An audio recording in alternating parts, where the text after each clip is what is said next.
Micah Jones, welcome back to normal.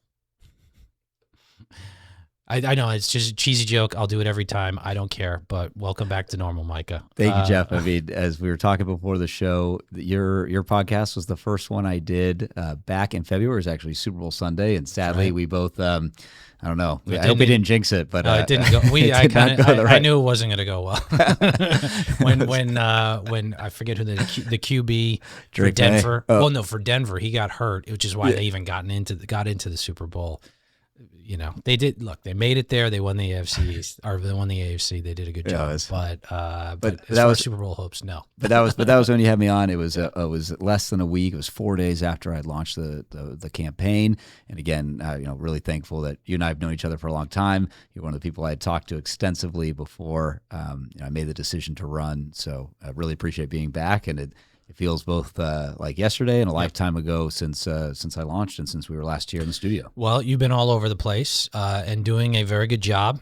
Your fundraising is good. Thank you. I'd say it's going to get even better. You know, we're about to get past the primary. A few days before that, we'll get into the state of the race in a second. But I want to compliment you on this. You're doing well, and the 6th district, and I'll say this for the audience, is winnable.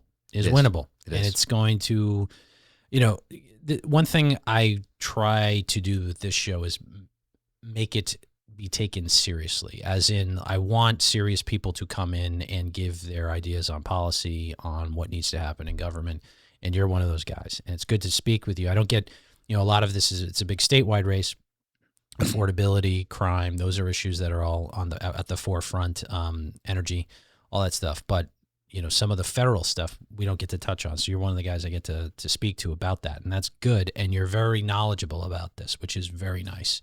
So, but you tell me, what's the state of the race? What do we feel? There's a few, if you want to go over the Dem primary candidates or whatever you want to cover right now on how we're doing and shaping up for the MA-6. Yeah. So I guess I'll last football analogy that I'll use and then leave it there. But I'm getting ready for playoff football next week, and it's been a fantastic summer in particular. But really, since we last saw each other in February, I have really used this time to be everywhere all at once and connect with as many different voting groups and constituencies across the Massachusetts 6th Congressional District. Again, this is just to highlight for the viewers. This is from Lynn to Newburyport, out west to Andover, North Andover, Burlington, down to Saugus, and again to Lynn. Again, my family and I live in Essex, and 39 cities and towns that make up the district, North Shore, Merrimack Valley. And so I've really spent the summer, especially with the luxury of not having a primary, being the Republican nominee. That has allowed me to really focus on connecting with the 63% of the district that are unenrolled, that are independent voters. That is who I have to win over in order to win this seat. But you're absolutely right. I mean, this is something in which I'm not doing this to tilt at windmills. I truly see a path to victory. So I think I highlighted on the last episode, my entire young professional life has been about mitigating risk, whether as a soldier or as an attorney. I conduct my due diligence in advance of making a run. You still got to take a risk. And yes, I'm sober to the challenge. This seat hasn't, again, been held by a Republican in 30 years, Peter Torgelson, in 1996. And I still really look at that 2012 Richard DeSay race as the one in which I believe that Richard should have won that. And then, really also the 2014 race when Moulton won. But this is a district that has been competitive. And when running I believe that my team and I are running a campaign that will make this a jump ball. Yeah. I was around. That was when 2012 was when I ran, and that's right. Richard had a good shot, and Tierney was on the ropes, but Moulton took him out. And now he's decided Moulton has higher aspirations. Where I'm very curious to see what's going to happen in that Senate race. I predicted way back that I thought Moulton would win this. Now I could be wrong because the Markey-verse, it depends who shows up in the Democratic primary. If a lot of progressives show up, then I think Markey takes it. But if it's suppressed, we'll see. Moulton could pull this out. But on that note, I want to get, so we're seeing this across the country. We're seeing, excuse me, I'm drinking seltzer. I'm getting a little gassy. But no, and I'm not going to burp into the microphone, but what we're seeing across the country is a situation where the DSA, the Democratic Socialists of America, I'm not going to say are taking over the Democratic Party, but are certainly surging within the Democratic Party. They are anti-Semitic. They are anti-American. And I mean that anti-American. Socialists, they'll say it on the front, but really, they're calling it, call it quiet communism or something like, they really are hard left people. And they want to do the wildest things and basically upend our government. Now, we don't know who's going to win the Democrat primary on that side, so we'll see but I want to play this clip. This is, let's get this up. This is from Hakeem Jeffries on Newsweek. Let's play this.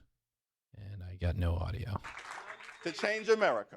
In 100 days, you can vote for an America that is affordable and lower the cost of groceries, gas, and housing. In 100 days, you can vote for an America where affordable health care is available to every single citizen. In 100 days, you can vote for an America that puts an end to Donald Trump's reckless war of choice in Iran. All right, we're getting into in 100 days, you can vote for an America that gets ICE under control in 100 days.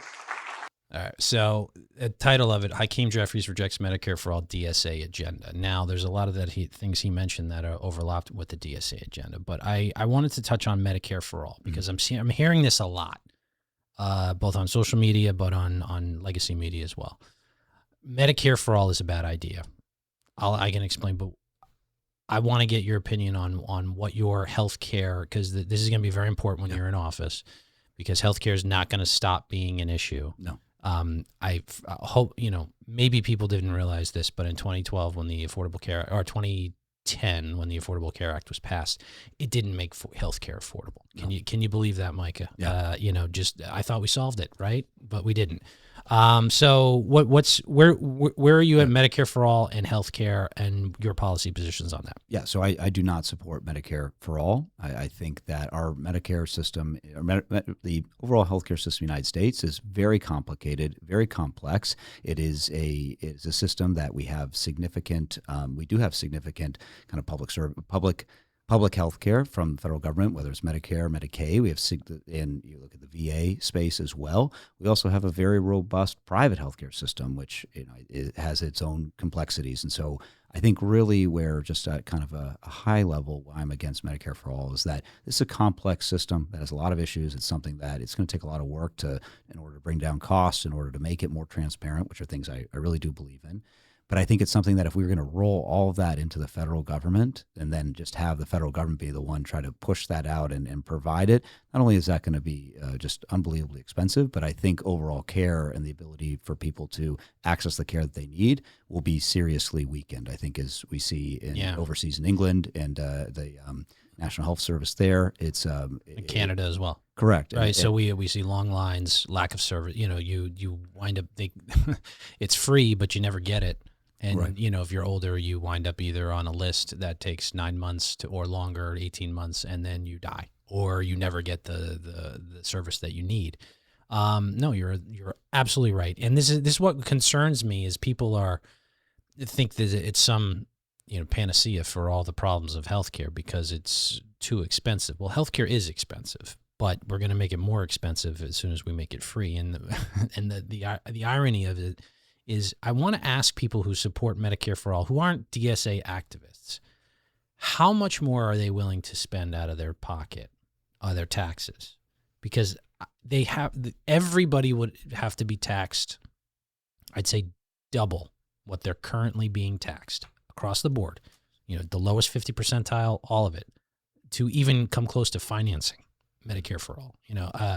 It's the tax burden would be enormous. It'd be the regulatory burden, to have the federal government do this would be insane, and everybody would lose control and get worse service. So it's real important that serious people, when this comes up, because this is going to come up in your race. Oh, absolutely. As a major issue, as a major driver, and we'll see who supports Medicare for All it comes out of the primary and whether they support it or not. But I imagine there's a decent chance they're going to get pressure to support it.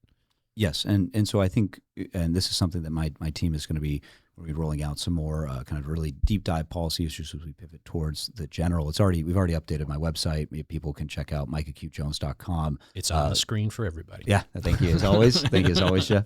But no, just like I've rolled out my full accountability platform, opportunity platform, security platform. But we're also going to be doing some videos just in regards to where I see issues like energy policy, like healthcare. And again, a lot of that comes down to, it's like I really want to see more competition in the overall healthcare environment space. Yeah. I want to see more price transparency, the fact that different procedures, the same procedure can cost different amounts depending where the procedure is done or where medical services are rendered. It can also cost different amounts based on how you pay. Correct.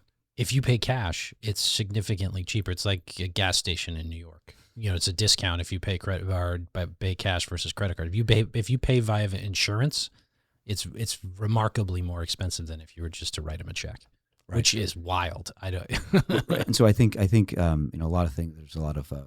I would just like to see more competition and more transparency, and really, I take it very seriously. People who have pre-existing conditions, I want to make sure people can have coverage, and that people also can, especially younger, healthier people. It's like being able to assess their needs and finding the healthcare that's going to be most tailored to them, whatever it may be for folks. So I think it's not going to be one size fits all. It's not something where you can only rely just on private. And it's like I see firsthand, especially coming from that veteran space, and having friends who have had serious service connected injuries, and providing that. I know the VA is its own issue and its own environment, but that's been my closest touch points in what has been essentially government healthcare. And I do have, I'm a patient of the VA in the sense that I have a couple service connected injuries that then I got admitted. I've been a part of the VA system, and so seen firsthand with that. And some things I think they do very well, other things that could improve. But just trying to extrapolate that overall into a government control of all sorts of healthcare entity, I think is something that's certainly would be very difficult, very challenging, very costly, and I think in the end would prevent people from getting the level of coverage that they need. Agreed. All right, next up, wanted to, this came amazingly, we're in the year 2026. This came through recently, and I was surprised because we haven't been talking about it for a few years, and we need to start talking about it again. It's a huge number, and we should all be alarmed by the level of. Let's go. Sorry. 40 trillion is a huge number, and we should all be alarmed by the level of debt that we have now as a nation. But along with that is the path that we're on. So it's not like we're reaching 40 trillion and we're going to head back down. We're reaching 40 trillion and accelerating. So the debt has doubled in less than 10 years. We're going to hit 50 trillion in about 6 years on our current path. So the national debt has become a severe affordability issue, because with all that debt comes interest. So we're spending more on interest than many other programs across the federal budget, and interest has become our fastest growing program. It's not really a program, but it's an obligation of the federal government that it needs to pay. And we're going to spend 16 trillion on interest just in the next 10 years. So it's gotten to be a very serious situation with our national debt. So this is something back when I ran for Congress was like the number one issue, and the spending, and I can full accountability to our party and the other side. This is everybody owns this one, because we've been spending like drunken sailors. Yes, and we need to get it under control. I'm the old tired old line of people saying, the bare bones minimum for being a Republican was being a fiscal conservative. Not necessarily, socially conservative, fiscally liberal. It's like, wait, what is, all right, I think you belong as a Democrat in Georgia, if you're like that, but fiscally conservative, we don't spend too much. Now, I think when he quoted that figure for the interest, I believe the interest is going to surpass our defense budget this year, which is real scary. What what do we do to rein some of it in? I mean, this is it's a serious issue, and I think it's something that neither party, as you highlighted, Jeff, has wanted to seriously address. I mean, those are mind-boggling numbers. I cannot process how large 40 trillion is. And so, and the fact that it is going to keep rising, and this is a serious issue for not only us, but our our grandchildren and then their children. And so I feel this is something where I think members of Congress, this is really up to Congress. And I think a big part of my platform is focusing on how I believe that Congress has really kind of forgotten what it needs to do in regards to engaging with across the aisle and really trying to focus on how to do whatever's best for the country. And so I think it starts with it. We're not going to be able to just cut our way out of it when it comes to just programs. I am somebody who strongly believes in looking at the kind of fraud, waste, and abuse side and really just focusing on the waste side first. I think that's where overall just really opening, I think this ties into what we're seeing at the state level too, with the need for an audit, like really opening and seeing like where so much of this money is being spent in particular programs and like where, again, like putting aside fraud, or abuse, just where's their waste and where is there ways to make things more efficient just on a payment side, making sure that whatever it may be that we're being streamlined with that and knowing where our money is going, I think is first and foremost, and that'll really help. But I think the really way to counter this is we have to grow our way out of it. We have to continue having a dynamic economy, one that's going to, with innovation and smart tax, smart energy policy is going to allow our economy to grow at a rate in which we are going to be able to handle that amount of spend. And I think that's where I'm really focused. So I think it's a two-pronged approach, cut spending where we can, but really try to grow our ways out of this too. I think that's the only way to kind of tackle those types of numbers. I think the number one driver of is like Medicare spending, right? Medicare, Medicaid in our budget. We have, I think it's a tall order to ask the American taxpayer and the citizens of this country to pay more in taxes, right? To say reduce the deficit, and deficit upon deficit equals our debt. But when I see what's going on with the SNAP fraud, with the Medicare fraud, Medicaid fraud, all across the country. We saw it in Minnesota, California. We're seeing it here. It's a really tall order to even think about raising taxes with it. So yeah, I think cut first. I would theoretically be open to maybe like a 4-to-1, cut $4, raise $1. Then you can always and raise $1 in taxes, then cut taxes down on the road. But things like this, like the we had tens of millions of illegal immigrants come into the country, and they're going to the emergency rooms for their health care. Somebody's got to eat that bill, and it's the taxpayer. It gets roped into Medicare, or I'm sorry, Medicaid.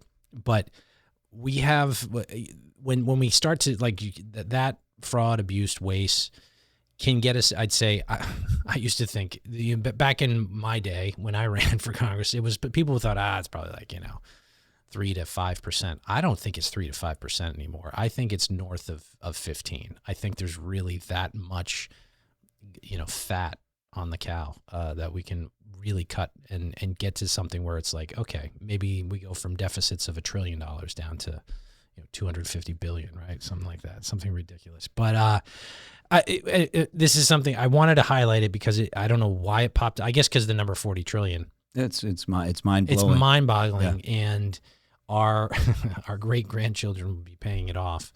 But we need to start talking about it again. Yes. And like you said, I think this is a bipartisan thing where we have to get to the point. Democrats will just say raise taxes. I'd be willing to make a trade, like a 4-to-1 trade. Every dollar they want to raise, we cut $4 somewhere, and you get the cuts first. But that's just me. Anything else? What about raising taxes? How do you feel about that? So I signed a taxpayer's pledge. Okay. I am absolutely. I would hope to never. I do not want to raise taxes in any capacity. Yeah. I think again, it goes back to really, and especially before it's like, please let's open the books. Let's have a really deep dive analysis of where everything is going, like how money is being spent. If there are inefficient payments, if there is anything that could be redirected, or like where are things either repetitive or anything, just taking a serious look about where the spend is going first before any cuts. Like I think you have to be very careful in regards to cuts to entitlements and what that starts as and earned benefits in particular, as well as anything that just to do any sort of hack and slash method. I'm against that.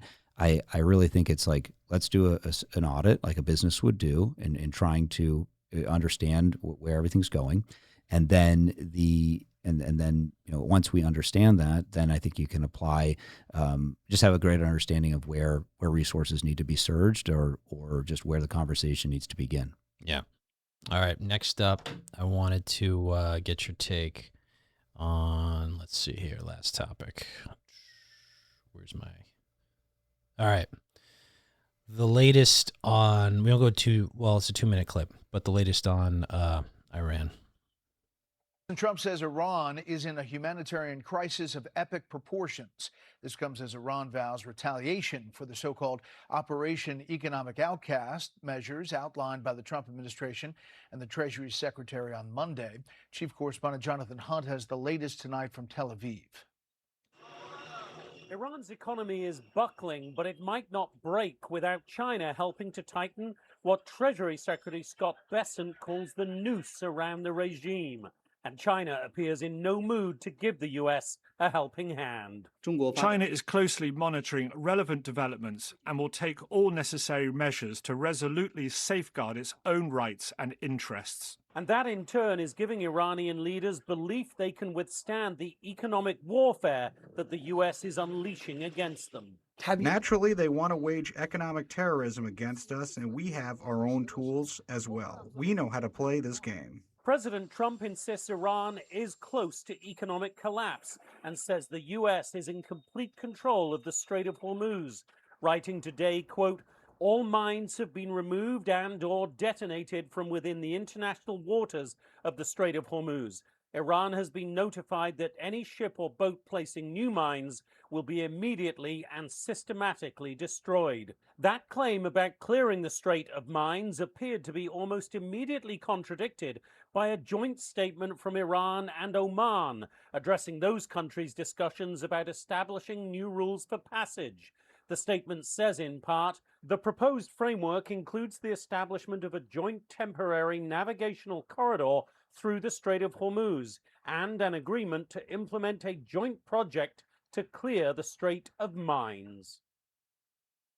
All right, so that's a little weird to me. That why do you need, who put the mines there to begin with, right? I don't think it was the United States. All right, so this has been going on for a few months here. I'll say that Iran cannot be allowed to obtain a nuclear weapon. I supported the strikes and would support further strikes to keep them from doing so.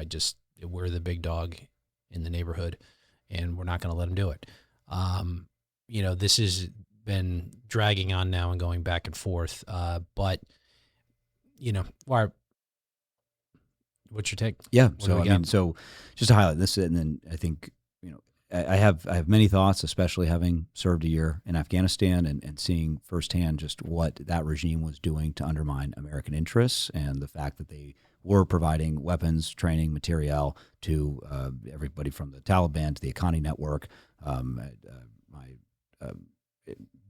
My sergeant major was likely killed by Iranian supplied munition, and so I saw firsthand what that regime was doing, and I totally agree. That regime should absolutely never have a nuclear weapon, nor an intercontinental missile umbrella that would allow it to gain a nuclear weapon. And that, I think, is something that it was important to undermine and significantly degrade those capabilities.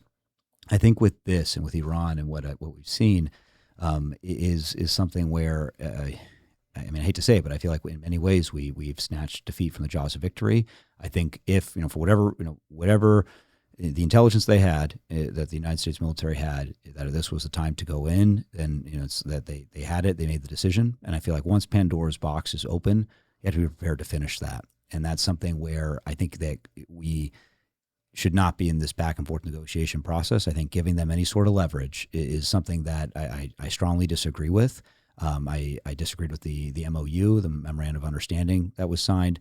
I think that we had the regime up against the ropes. I would have really liked to see, and I think we could have done this without putting American boots on the ground. Yeah. I would have liked to have seen a serious both funding, but really an arming of the Kurds, as well as an arming of the Iranian people. And if possible, I think where I disagree is especially with the Kurds really being pushed to the side. I think, were prepared to go in back in February. I think helping them would have been significant in regards to undermining the regime. I do agree with continuing economic sanctions, making sure that we have that blockade in place, but really being the ones to dictate what the terms are, as you said. Any sort of arrangement that allows Iran to toll the strait is absolutely unacceptable. And I think that that's where we, the United States, really needs to lean on regional allies and partners to exert maximum pressure on the Iranian regime. That is a terrible regime that has murdered tens of thousands of its citizens and is a nefarious actor in the world. And so I think the back and forth negotiations that we just saw, it gives them time to rearm, recuperate. And I disagree with that. And I think if I could say one more thing, Jeff, Yeah, sure. I really wish the administration, President Trump, Secretary Bessent, Secretary of State Marco Rubio, as much as they've done their best to communicate, I actually don't think they've done as good of a job as they could have. I really wish they were having weekly press conferences in which they were really communicating with Congress, communicating with the American people, reiterating why they felt it was important to go in at this time, reiterating what the strategic and tactical objectives are at this time. I think this is something where it requires constant communication, constant engagement, and I do think that. I am somebody who supports the War Powers Resolution 1973. I do, however, think that the administration could make the case where they need to make sure that they receive the necessary funding in order to continue the operation against Iran and make sure that the military has the supplies and readiness that they need in order to be victorious. So I think all that being said, I support continued economic sanctions. I support continuing to ratchet up the pressure when it comes to Iran. I just wish we were communicating at a better level, and I really disagree with continued back and forth negotiations in which we know any sort of agreement is not worth the paper it's written on. Right. I mean, I don't know how serious this was when it came out that the stated goal of this operation was full-on regime change. It's like, well, if you decapitate the head, you sort of accomplish that right away, right? So the old Ayatollah was taken out. Many senior leadership was taken out of the government. Okay, so now you have a new government there. You've essentially changed the regime. I think for me, call it just the selfishness from my point of view on this, is that if they don't obtain a nuclear weapon, that's the goal. Mm-hmm. They can let them say whatever they want, let them, scream death to America in the streets as much as they want. If in reality, and we know that their military capability has been degraded to such where they're really not a problem anymore, with any serious strength to their neighbors, they can annoy them with, call it a low tech conventional compared to high tech, or their ballistic missile capability is gone, their uranium enrichment facilities are gone, which apparently we've been told they are. I'm going to take that at its word that they've been severely degraded, and that we know that they're not trying to reconstitute it, because once they try to reconstitute it, then we know they're trying to get the nuclear weapon. Yeah. So if whatever regime is in charge of there ceases to do those things, I think mission accomplished. Like that to me, that's success. Yeah. Right. I don't care who runs that country. It sucks for the people there. It does. It's a terrible, awful regime, but that's what you get with Islamic fundamentalism. So, we can control what we can control. So if you can take out the heads that are pursuing a nuclear weapon, new heads pop up here that don't pursue a nuclear weapon, I mark that as success. And I agree with you. Boots on the ground is it's that line that I don't think the American public has the appetite for. That's the main thing, and that's where I go back to the communication. Is that once Pandora's box was open, had to be prepared to finish it, and I think that the communication has been lacking. And this is somebody who, again, as we just said, it's like this is a regime that needs to be undermined. It has committed absolute atrocities against not only its people, but against state-sponsored terror. Yeah, correct. I mean, 241 U.S. service members, 220 Marines were murdered in 1983. Excuse me, in the Beirut barracks bombing. That was actually never avenged. Something that, even though that happened, President Reagan never actually avenged that.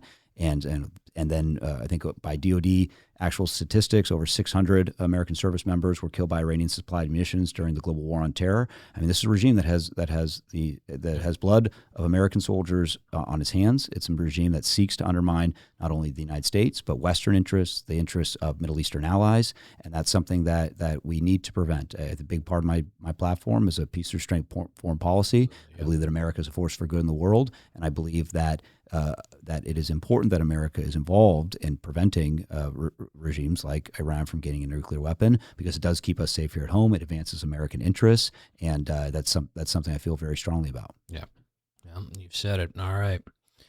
Well, good episode, Micah. We'll be having you on quite a bit until Election Day and getting your ideas and your policies and your campaign out there for the voters, so they can make an informed decision and vote for you and get you into the United States Congress in November. All right. For the folks at home, the link and the QR code are on the screen. Support this program. Support the party, because it will support Micah and other candidates to get them elected and build a ground game and a media game and all the stuff that we need to do that wins hearts and minds and gets us into positions where we can help make this Commonwealth and country a better place. So until next time, we will talk to you soon. And Micah, thank you once again. Thank you, Jeff. Bye-bye.